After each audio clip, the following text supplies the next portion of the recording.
Krishna, Hare Hare, Hare Ram, Ram Ram, Hare Hare.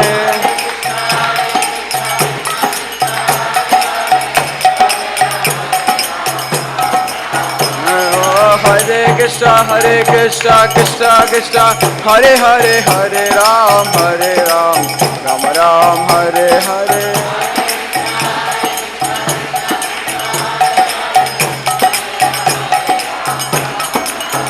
Hare Krishna, Krishna Krishna, Hare Hare, Hare Rama, Ram Rama, Hare Hare.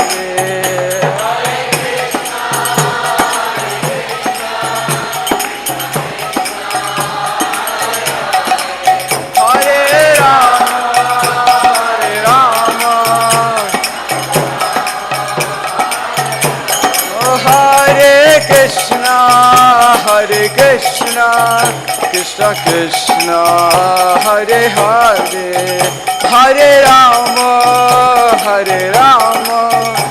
Ram Rama, Hare Hare.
Please don't sit here, sit over here.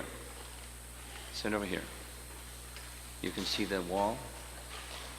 And bead bags and stuff up there, please remove that stuff.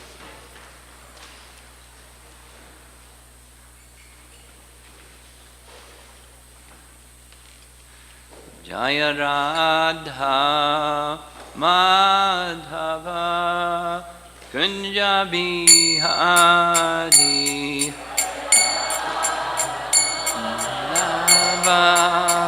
Kunja Bihari Jaya Radha Madhava Kunja Bihari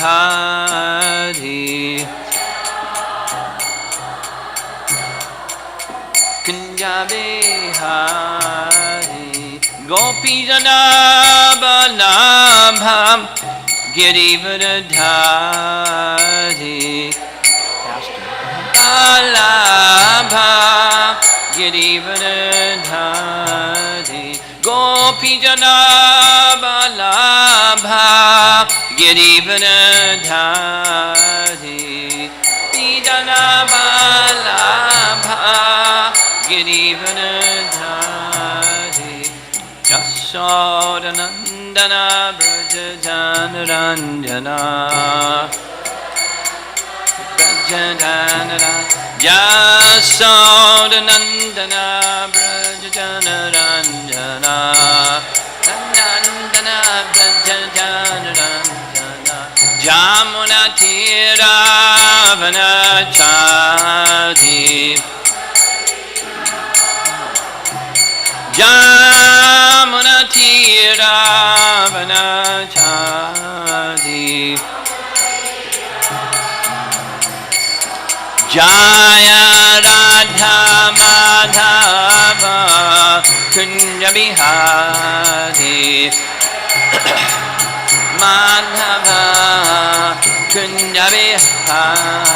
Jaya Radha Madhava Kunja Bihari.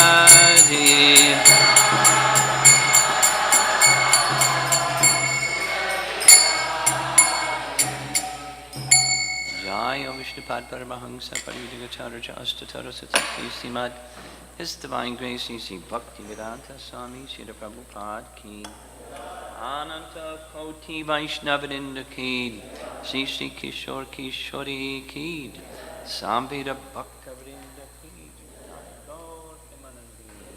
All glories to the assembled devotees, glories to Sri Guru and Sri Gauranga. Two things.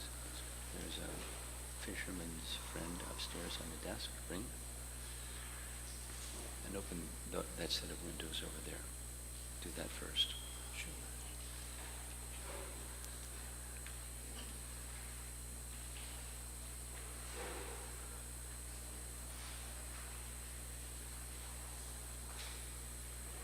How many of you are participating in this Festival of the Holy Name for the first time? A few. Several, okay. Something that we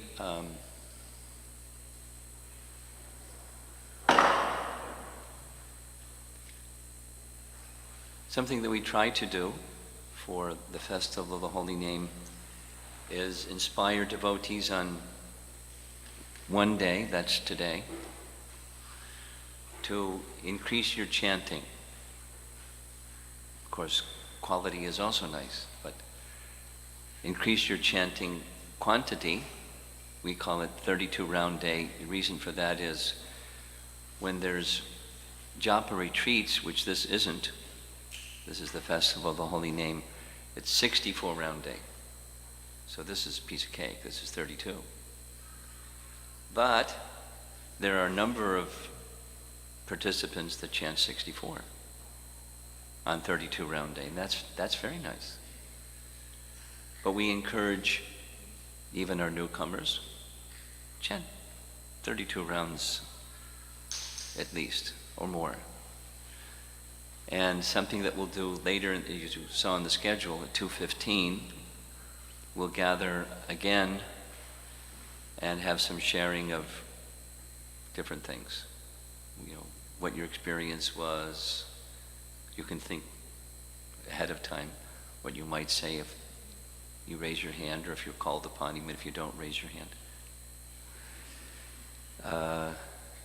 What helped you the most to go, to stay focused as you recall the theme, the songs, the Vaishnava bhajans that were sung by Sri Rupa and Shatarupa were songs that Badahari sung during the Seattle Japa retreat that he selected on the theme of humility aiding our accessing the holy name, just as Chaitanya Mahaprabhu taught. And one difference is it was Badahari singing. Then another difference was Badahari explained. And next time Shatarupa and I'll do it publicly now, and Sri Rupa sing, please explain, the significance, the connection between the song and the theme, at least, because it will help the purpose be fulfilled, the support of the theme. And this plus that plus that plus that in the theme strengthens the theme. So we'll ask you this afternoon, what helped you the most as you were chanting? You don't have to answer that question, but that's one of the questions we'll be asked. And just to give you some idea, in the 64 round day, one girl that's 11 years old chanted 108 rounds. Oh no, it was 100 rounds, 100 rounds. 100 rounds. Wow. And I don't think it was fiction. I mean, some of the boys said some big numbers, and I don't know if it was fact or fiction. But this young girl, she was fixed. And without mentioning any names, some of the young people that chanted 64 are now chanting 16, because if I can chant 64, I can chant 16 every day. Yay. So the intention of today, 32 round day, is to help us quantitatively and qualitatively improve, and the whole event, improve our chanting. This specifically is chanting japa, one of the foremost of the forms. So, now a couple of other little items. Mona Vrata, you saw it written on the schedule. Those of you that haven't participated, that means not just speak softly, don't speak. Mona. So Mona will begin right after class. So then right after class, breakfast will be served, and you observe Mona. And you'll find it's not just like, oh my goodness, what a difficult thing. It's helpful. You observe Mona Vrata, and it will help your focus. And you'll see, when you observe Mona Vrata, what the tendency is to make sounds. Meaningful or meaningless, you got to make some sound. Blah, blah, blah.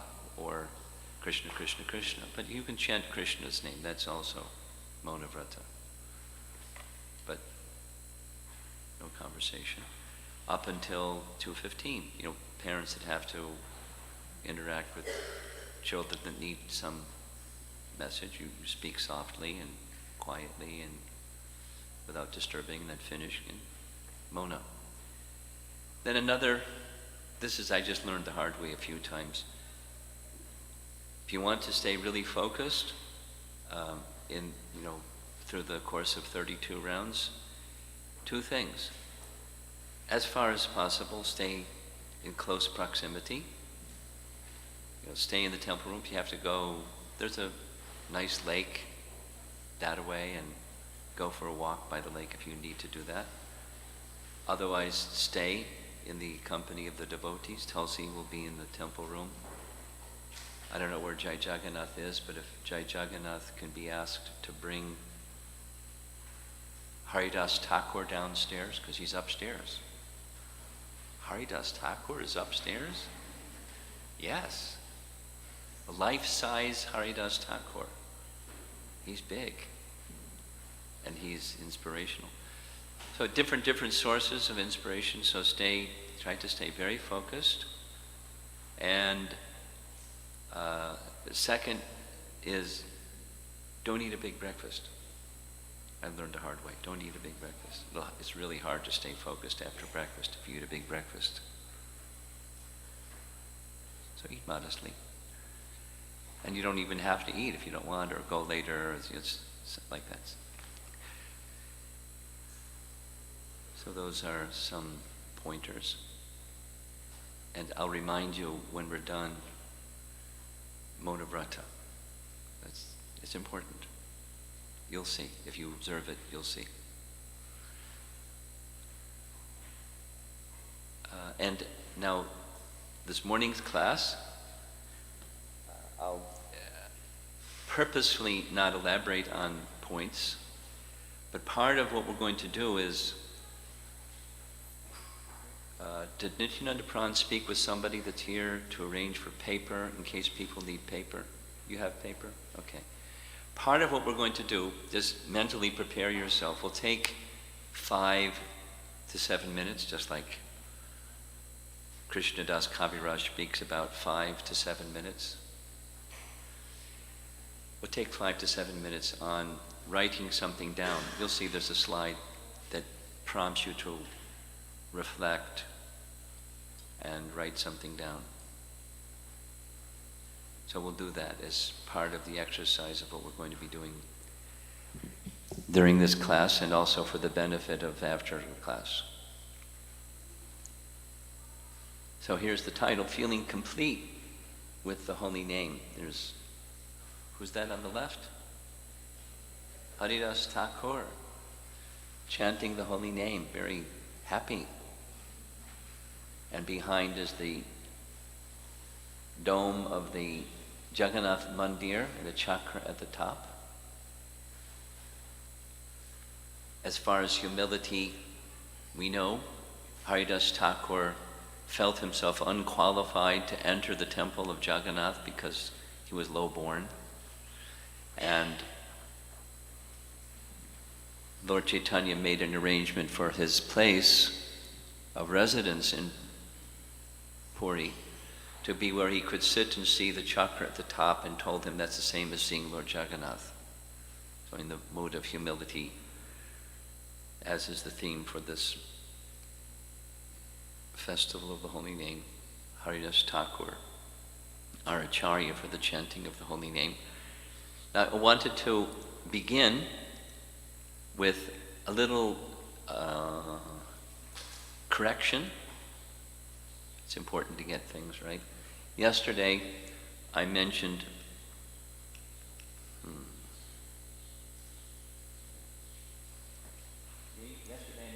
verse quoted from Skanda Purana,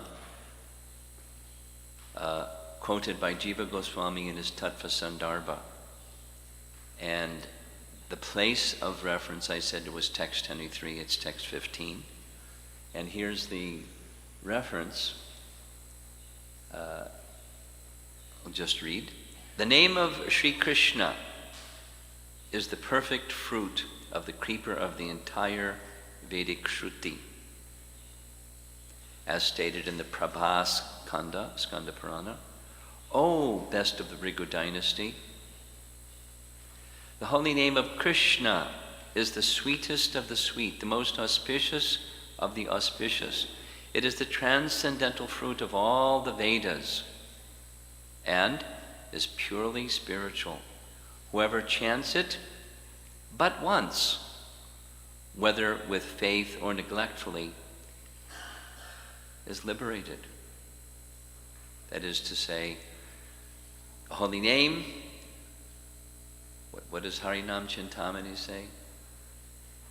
That the holy name, Purnashuddho Nitya Mukto.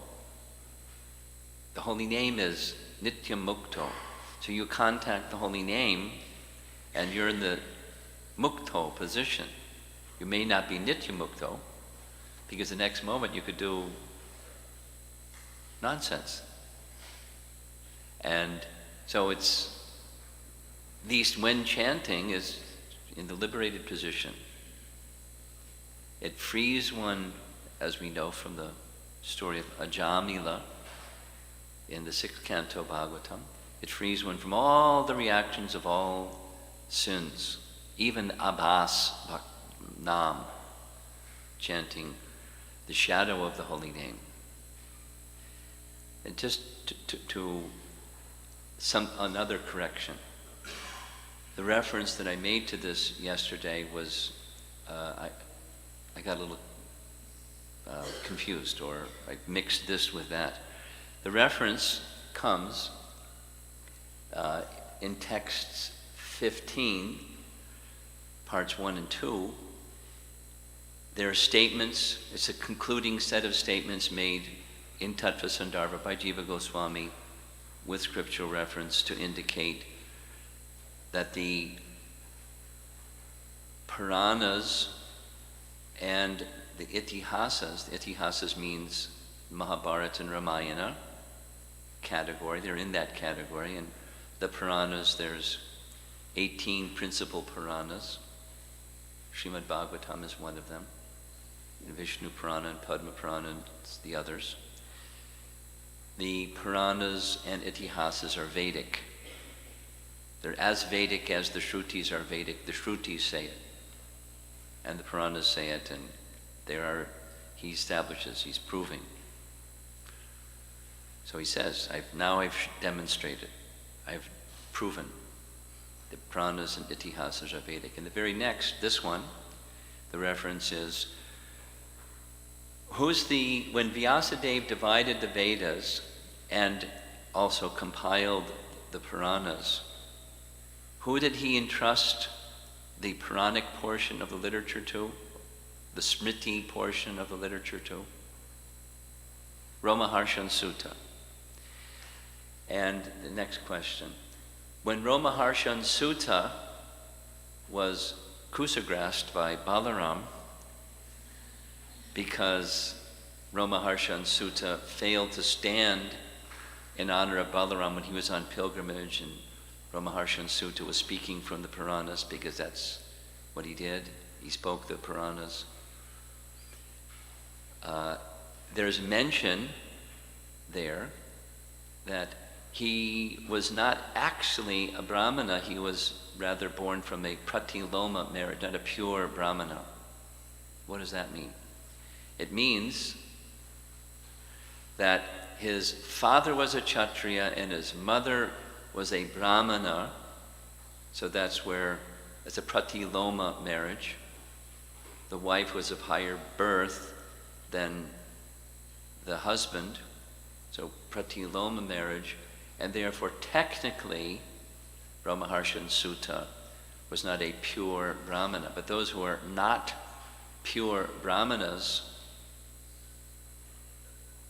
may speak even for Vedic, strict Smarta Brahmana people, Romaharshan Sutta, under Vyasa's direction, was put in charge of the Puranas and spoke the Puranas.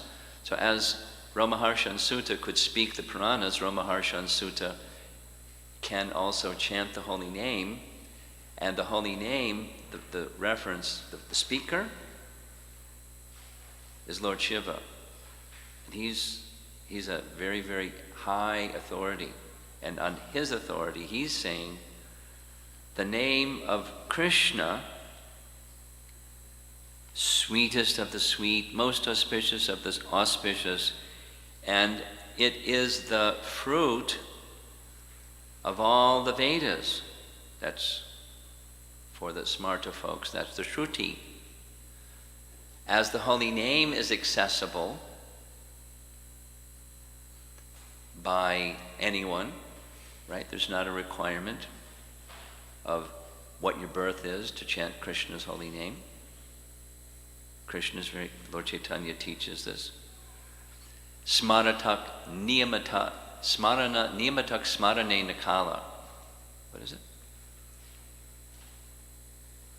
There's no niyamas, there's no rules and regulations. There's no restrictions who can chant Krishna's name. As similarly, there's no restrictions who can recite the Puranas. The inference in his commentary with reference to this is that as the holy name is the fruit of all the Vedas, within the holy name is all the Vedas, its ripened fruit is the holy name. Similarly, the Puranas are the ripened fruit. Because he goes on and explains, there's references that say, if someone is a scholar and they studied all the 4 Vedas, but they do not study the Puranas, then they're not considered intelligent and learned. Because the Puranas are the foundation of all the wisdom within the Vedas. Anyway, that's just correcting something that I said yesterday, not exactly correct, not proper. So it's a nice reference when we're chanting today. O best of the Bhrigu dynasty, the holy name of Krishna is the sweetest of the sweet, the most auspicious of the auspicious. It is the transcendental fruit of all the Vedas and is purely spiritual. Purnashyato Nityamukto. Whoever chants it but once, whether with faith or neglectfully, is liberated. So don't chant neglectfully. Go beyond liberated. Enter into the realm of pure devotional service. That's an invitation. Please do so. So here's a meditation while chanting your 32 rounds today. That is, through the holy name, we can experience completeness, not only today, but every day, by connecting with Krishna through his holy name, done so more deeply than superficially. The sense of completeness is accessible to us. So you'll see this slide, it's the concluding slide also. We're beginning with the end in mind. That's where we're going. So the invocation verse from Ishopanishad establishes what the principle of completeness is. And let's chant it together. Om Purnam Adak Purnamidam Purnat Purnam Udachyate Purnasya Purnamadaya Purnam Eva Vashishyate. As you see in the yellow letters, how many times Purnam is there in the verse? It's an important word. Purna means complete. So the absolute, that from which everything comes, Purnam, so many Purnams, or complete units emanate, and each one of them is complete, and their completeness is established by the complete whole, who is not reduced by those expansions. And that's really something. It's transcendental. We'll say it this way. Is there something that the mind can think of? Imagine in your mind something that's so big. You take away even a small something and it remains the same, unchanged. You can't think of something like that, at least with the material mind, because however big something is, you take away something, it's less. But Krishna is so big, or complete, that so many complete units emanate from him and he's not reduced. Or as Prabhupada would say, spiritual mathematics is 1 minus 1 equals 1. That's bad math, right? There's a point sitting next to you. 1 minus 1 equals 1 minus 1 equals 0.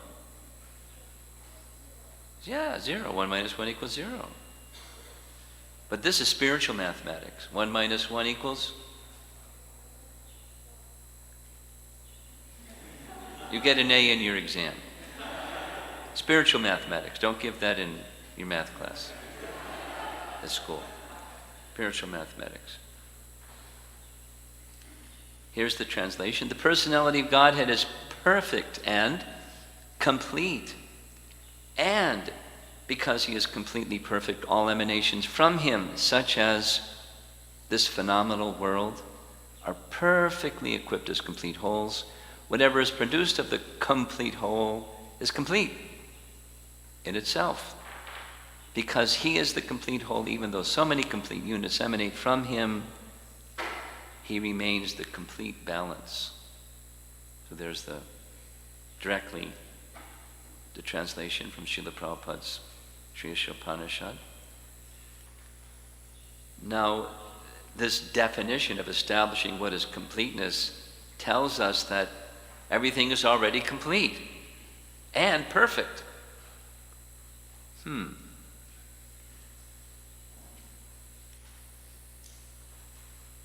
Somehow, it's not so uncommon. In fact, it's common. People feel incomplete. They're searching for the feeling of completeness. So that's the invocation verse. Now we're going to look at the first 4 verses, invocation plus the 3 mantras. In really simple form, the invocation verse establishes the principle of completeness, and then verse number 1, or mantra 1, tells us how to practice that completeness. The next is the positive results when you practice completeness. And guess what the other one is? The consequences if you don't. This is a little mini Ishopanishad class, by the way.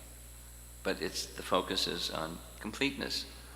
So there's different parts to this completeness. There's 4 parts.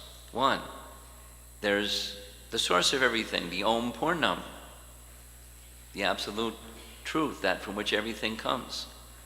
And then there's that which comes from the source, this phenomenal world. And then there's the living entities that live within this phenomenal world. What's number 4? The arrangement of completeness. So now we're going to explore each one of these 4, and we're headed for number 4. The complete arrangement. So here we go. It's really simple. There's the complete absolute truth, and that complete absolute truth is Satchitananda Vigraha. So Sat, that's the eternal, impersonal aspect of the Supreme, as we see in this cover picture of first canto, that blue spiritual sky, that's the Brahmajyoti. And then Chit is the knowledge aspect of the absolute truth, that which reveals the form of the Lord. And that feature is the Paramatma feature, who gives knowledge from within the heart of every living being. And then the Ananda feature, or bliss feature of the Supreme, is exhibited in his Bhagavan aspect, which includes the other 2. And then, of course, is his form. So that's the Ishvara Parama Krishna Satchit Ananda Vigraha. That's the absolute truth. So that's the first of these 4. And then there's the phenomenal world. Prabhupada has translated this idam, Om Purnam.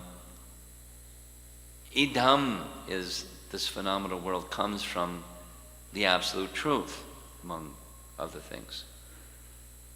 So within this phenomenal world, everything is happening according to Krishna's plan. And his plan is, there's a purpose within his plan, although we may not understand his purpose. We may not even be so clear what the plan is. But it's happening under his direction. And because he's the complete whole and he has a plan, there isn't necessity for separate maintenance and sustenance. He has an arrangement for that. And it's sustained by him. We don't need to run around and plug the holes that Krishna left in the bucket. It's complete. And within that arrangement, there's different elements, and Krishna moves and mixes the elements according to necessity to make variety. And then there's the time energy. Krishna moves things by the force of time. It's his time energy. In one sense, it's him. Kalosmi, I am time. But there's also a proper way of understanding it is his energy, Kala Shakti. And according to his plan, things happen by the actions of time. And then the third, there's the living entity in this complete arrangement. And all facilities, Prabhupada states very clearly, all facilities required for maintenance, but also facilities for realizing the complete whole, at least within the human form of life that's described in these verses of Ishopanishad. And what's the function of the part? The living entity is the part of the whole. So what's the function of the part? It's likened, standard example that Prabhupada would give, what's the purpose of the hand? It's to serve the whole. And to make it graphically clear, Supposing the hand was cut off from the body and thrown in the middle of the floor. Yuck. And it, besides yuck, it doesn't have any function. But the function is put the hand connected to the body and it can do something in service to the whole. So the living entity thinking oneself separate from the whole, it's dysfunctional. And then there's the function connected to the whole. Serve the whole. Serve the Om Purnam. Serve the complete person. So that's the complete arrangement. So here's the complete arrangement part. Within all the different species of life, there's the human form where the opportunity, at least, is provided for acting in full consciousness in relation to the Supreme. And the medium for that is devotional service. In all aspects, our senses, our mind, our intelligence, our words, our life, the soul itself dedicated to the service of the Supreme. And that's the sense of completeness. That's the arrangement. Now let's go the other direction. What's the consequences if one doesn't? We don't feel that sense of completeness. And so we struggle. Mama maya duratyaya, for the sense of completeness, where we want a sense of being connected and loving and being loved and interactions through communication and other types of activities that are very natural. Now we have a function of the soul is its free will. We have some choice and we can independently choose to submit ourselves to Krishna or independently choose, see you later, Krishna. That's within our power. At least it appears. We can think ourselves independent of Krishna. Depending upon how we make our choices, our freedoms are increased or reduced. I like to think of, like, a visual example is, those of you that haven't been to India, you won't know this example. Cows on a rope. It's very common. Cows are taken out in the morning with a rope, stake on one end, the cow on the other end, and they can graze within the radius of that rope. Sometimes the rope can be shortened. Sometimes the rope can be lengthened. But there's always a rope, or usually. It's common, at least. So we also have more or less freedom. And the greater freedom with a rope is the mode of goodness. There's restriction, voluntary restriction, by accepting regulations and so forth, cleanliness and truthfulness and standards of goodness, but it allows greater freedom in terms of our relation with the absolute truth. It gives us access to knowledge of the Supreme. And the more one acts in a mode of ignorance manner, the freedom is restricted and restricted and restricted and restricted and restricted. A shorter rope. The sense of completeness is you don't even need a rope because of devotional service. There's the voluntary submission to the Supreme Lord. Ultimately, in this platform of spontaneous devotion, loving devotion. So the arrangement for completeness is there, but then there's this struggle. People struggle to understand their identity, and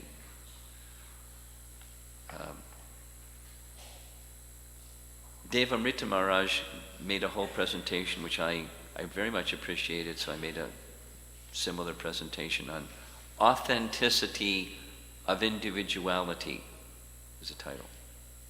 Authenticity of individuality.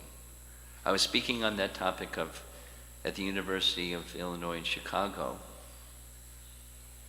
I think I was going there with either Chayanishta or Himanshu. And we were walking through the student union, because that's the club was held, it was Charanishta, at the Student Union building. I was just looking around at all the students with their assertion of their individuality. So what's the latest? Few things. Hat on backwards, tattoos, and metal in the face. My individuality. There's my individuality. There's my, anyway, open their tongue and they got metal in their tongue. That's me. And that's my statement of my individuality. But is that individuality, or is it copying other people that are... It's not authentic individuality. It's not you. It's a statement. Okay, this is different from that, but is it? So what's individuality? Anyway, authenticity, struggle, and integrity. It's a struggle. Without the compass of Krishna and go to Krishna, it's all over the place. And today is this and tomorrow is that, and no consistency in terms of integrity of who I really am. You get the idea. And same, what people do for recreation and their leisure time or their discretionary time, finding a sense of completeness. You get the idea. So the things that people value in life, wishing to find a sense of completeness, of connecting with beauty and nature and harmony and fidelity and integrity, and these are values.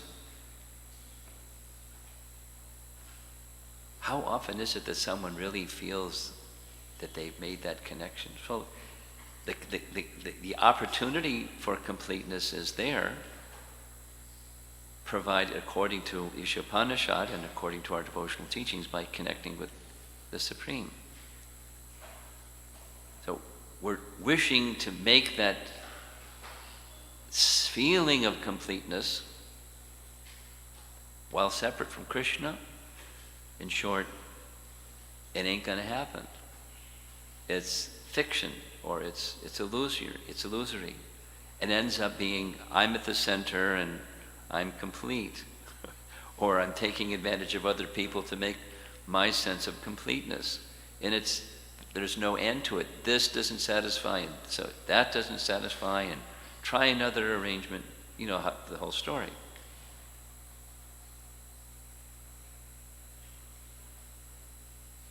There's a sense of something's missing. Exactly what Vyasadeva felt after compiling all the Vedas, what to speak of our lives, of doing whatever we do. If we're honest with ourselves, look inside, and what's the sense? There's something missing, minimally. There's something missing. An honest person will sense that. So why? In the absence of Krishna, there's going to be that sensation. And that's the nature of Maya, the nature of forgetfulness. And then it leads to, not only in this life, continuing looking for that sense of completeness, searching, trying this, trying that, and another birth, and it can go on endlessly, literally endlessly. There's a question some people ask, isn't it that eventually all living entities will return to Krishna? And the answer is no. Krishna doesn't force that. Someone may choose to stay forever separate from him, and Krishna acknowledges. He's reminding them and encouraging them and providing so many facilities to return, but he doesn't force. There's no guarantee. I learned this from followers of the Mormon faith, the fastest growing group within Christianity in the world today. They have a view, all living entities eventually achieve spiritual perfection. Well, that's not what Bhagavad Gita teaches. And the striving for completeness is made very simple. but we continue striving and striving. Here's Srila Prabhupada's statement from a lecture on Ishopanishad given in London. We make efforts to utilize the resources of nature to create a so-called complete life of sense enjoyment. Illusory representation of completeness cannot fully satisfy us. So it's within the invocation. And this other statement, really so nice, concise. All forms of incompleteness are experienced due to incomplete knowledge of the complete whole. Here's the lecture from London. So, this is the technique of Krishna consciousness, that if you learn how to love Krishna, then you will love everything. Otherwise, your love will be localized and you'll be frustrated. It is most scientific. And our process is very simple. Chant Hare Krishna. That's all. Krishna and Krishna's name, not different. So, chanting Hare Krishna means you are associating with Krishna. That means you are directly in touch with the root of everything. So, by advancing in love for Krishna, you can love your society, your country, your community, your family, your husband, your wife, your children, your friend, everything. Complete. Purnam. Purnam adat, Purnam idam, Purnat, Purnam udachyate, Purnasya Purnam adaya. And that love will never be ended. Purna. Love of Krishna is so complete that you go on distributing this love. It will never be expended. It will remain the same. So encouraging. So practical. So simple. And for complicated people, it's too simple. Got to be complicated. Too simple. Okay, so now this is our writing exercise time. There's 4 questions. They're sequential.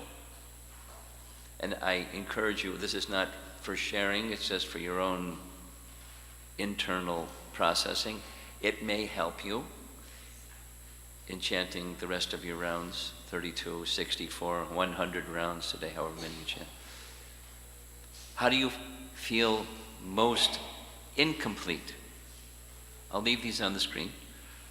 What are the imperfections that you most sorely feel about yourself? How do you try to fulfill these imperfections or needs in a material way to feel complete? And when you do that, what problems does that create? By solving one problem, you create another problem? So here they are again. We're going to take 5 to 7 minutes. And if you need paper, the papers are being passed around. If you have a little device, everyone these days have a little device. You can make your notes in your little device, or paper will be passed around. And even we have pens. Look at this. So I'll stop speaking so you can read what it says and then reflect and write.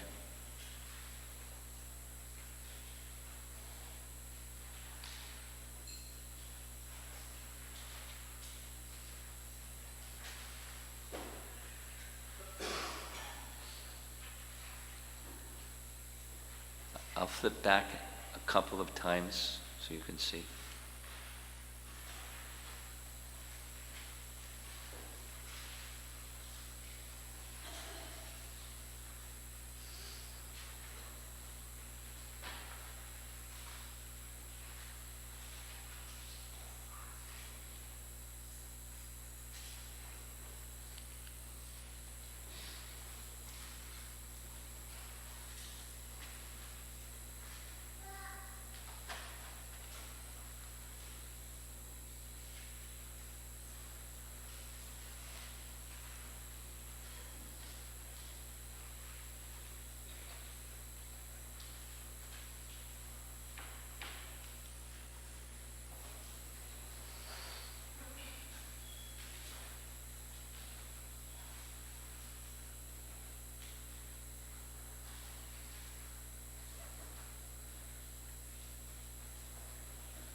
Couple more minutes, we'll end.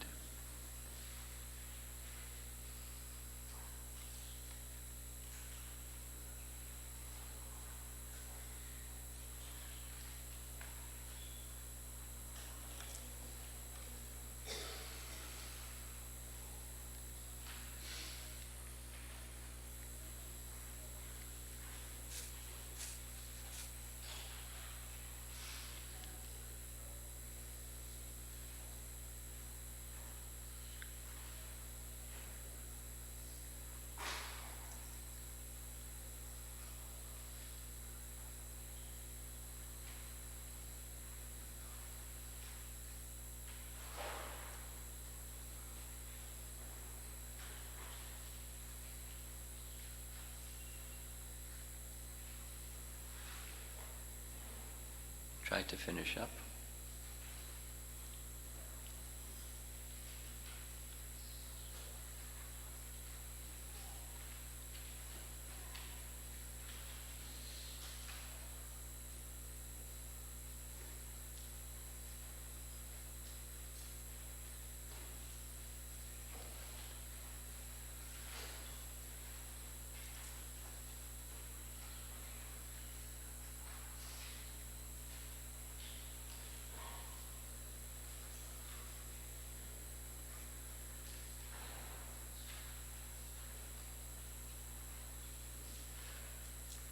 So we'll end there.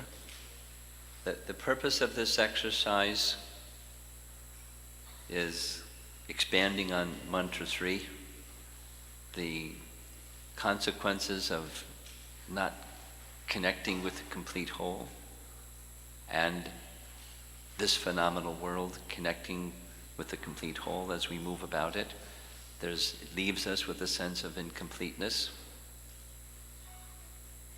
And then in material ways, we take shelters of other things besides the complete whole to find that sense of completeness.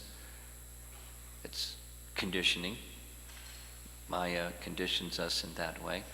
And so there's a struggle with Maya, and there's a solution. Specifically, as Prabhupada explained in that lecture in London, it's very simple. Taking shelter of the holy name, because the name and Krishna are not different, then that sense of completeness is fulfilled. Let us now chant this verse together. This is quoted from Chaitanya Charitamrita. It's from Padma Purana. Nama Chintamani Krishnas Chaitanya Rasa Vigraha Purna Shuddho Nitya Mukto Hinatvam Nama Namino. And the translation. The holy name of Krishna is transcendently blissful. It bestows all spiritual benedictions, for it is Krishna himself, the reservoir of all pleasure. Krishna's name is complete, and it is the form of transcendental mellows. It is not a material name under any condition, and it is no less powerful than Krishna. Since Krishna's name is not contaminated by the material qualities, there's no question of its being involved with Maya. Krishna's name is always liberated and spiritual. It is never conditioned by the laws of material nature. This is because the name of Krishna and Krishna himself are identical. So the picture is now very clear that the sense of completeness is made very easy. The complete whole personality of Godhead Krishna has made an arrangement for our sense of completeness, spiritual and in turn material, facilitated by the chanting of the holy name. So this is the ending slide. So meditation while chanting are 32 rounds or 64 rounds or 100 rounds or whatever you do. We can experience completeness each day by taking the opportunity to connect with Krishna through his holy name deeply. So we'll end there. Any comments or questions or discussion? Harish.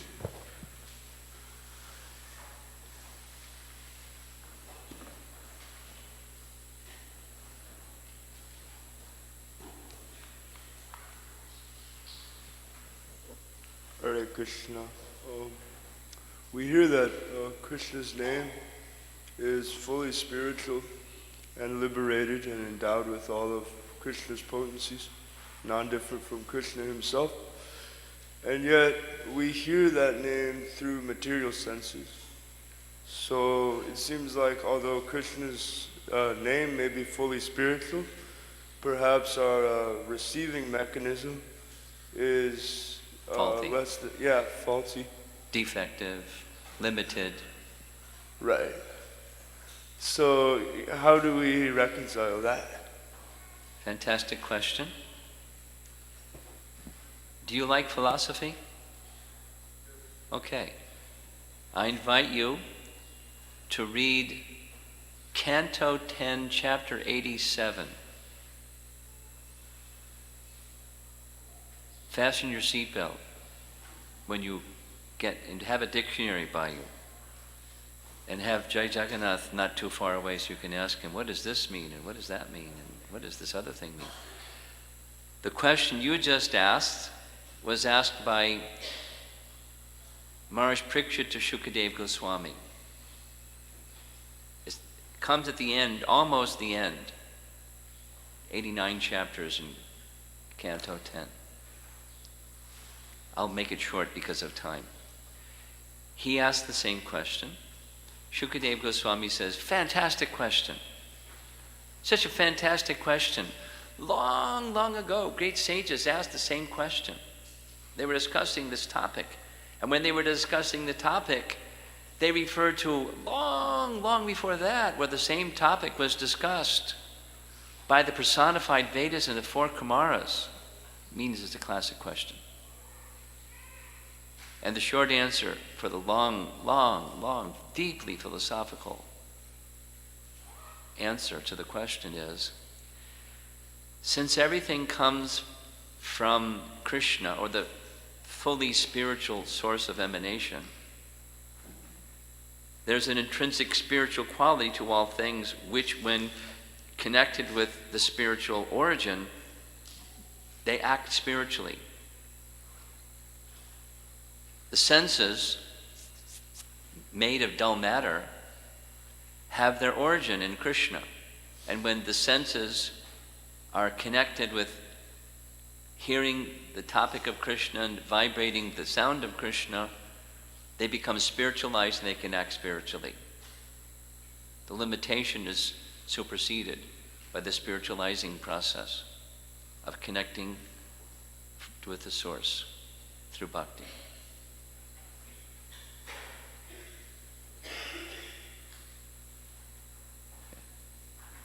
Something else? Yes, over here.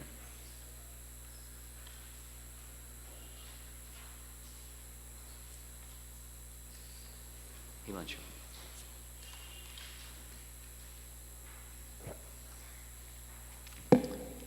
Maharaj, in your presentation, as you were speaking about Ishopanishad, I was reminded of a statement from the invocation that Prabhupada makes, that all forms of incompleteness are experienced due to incomplete understanding of the complete whole.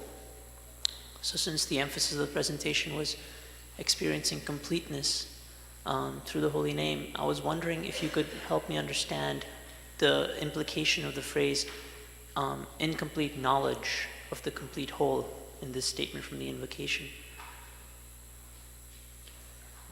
Are you asking, so that I can be really clear what your question is this a compare and contrast question? On one sense, the holy name, and in another sense, incomplete knowledge of the complete whole. There's one statement and there's another statement. How do they compare?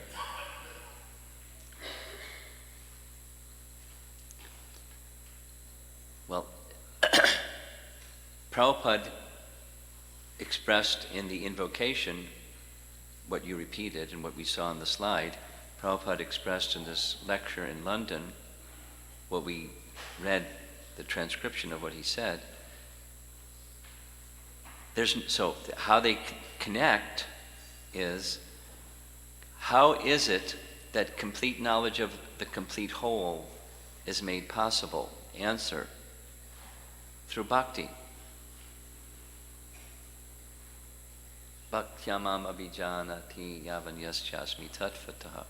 It's only by bhakti, or devotion, that one can understand the complete whole, or understand Krishna, only through the medium of bhakti. Same as Brahma's prayers that we were discussing yesterday, not by empiric study, but by revelation through Krishna's kindness upon his devotee. Krishna discloses himself. One can know him through devotion. And the awakening of that devotion and the mood, the desire to be in service to Krishna awakens from the hearing process, and the hearing especially all the potencies of Krishna there in his name. Thus, knowledge of the complete whole is made possible through that medium, the holy name. So it's one way of saying it. Another way of saying it, it's the same thing, just a different way of saying it. Accessing Krishna, the complete whole, through the medium of devotional service, awakened by the process of chanting. And then all the other processes that follow the hearing and chanting activity. Okay. Any other? One more question, if there is one.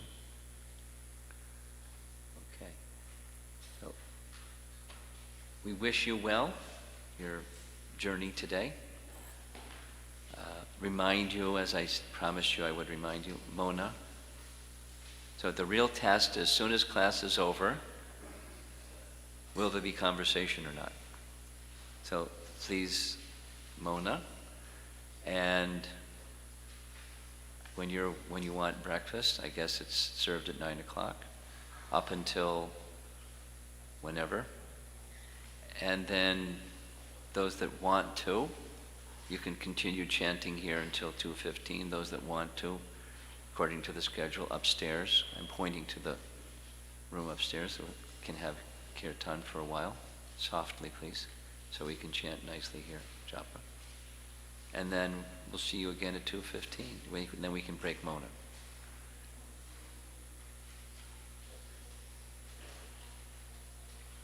Jai Jagannath, can Haridas Thakur up here? He's in the